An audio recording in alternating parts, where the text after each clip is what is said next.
സ്വതന്ത്രമായി പ്രാർത്ഥിക്കുന്നതിനു വേണ്ടി 3000 മൈലുകൾ താണ്ടിയ north Korean ക്രൈസ്തവ പെൺകുട്ടിയുടെ അനുഭവ സാക്ഷ്യം അനേകരെ സ്വാധീനിക്കുന്നു. ലിബർട്ടി ഇൻ നോർത്ത് കൊറിയ എന്ന സംഘടനയാണ് പെൺകുട്ടിയുടെ അനുഭവ സാക്ഷ്യത്തിന്റെ വീഡിയോ പുറത്തുവിട്ടത്.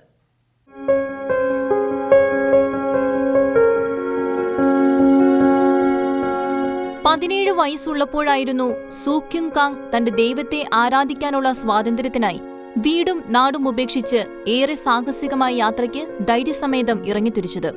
ദൈവത്തെ സ്വതന്ത്രമായി ആരാധിക്കണം എന്ന തന്റെ തീവ്രമായ ആഗ്രഹത്തിന്റെയും കുടുംബത്തോടുള്ള തന്റെ സ്നേഹത്തിന്റെയും മധ്യേ ദീർഘനാളത്തെ പ്രാർത്ഥനയുടെയും ആശയക്കുഴപ്പങ്ങളുടെയും ഒടുവിൽ അവൾ സ്വാതന്ത്ര്യപൂർവ്വം തന്റെ വിശ്വാസം ഏറ്റുപറയാനുള്ള മാർഗം തിരഞ്ഞെടുക്കുകയായിരുന്നു.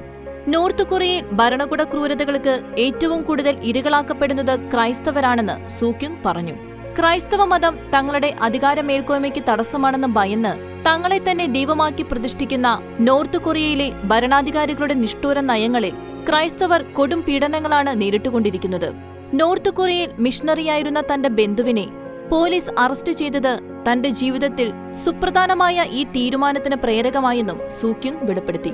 പോലീസിന്റെയും മനുഷ്യക്കടത്തുകാരുടെയും ശ്രദ്ധയിൽപ്പെടാതിരിക്കാൻ യാത്രയിൽ തനിക്ക് സഹായമായി മാറിയ ലിബർട്ടി ഇൻ നോർത്ത് കൊറിയ സംഘടനയെ സൂക്യുങ് നന്ദിയോടെ അനുസ്മരിച്ചു.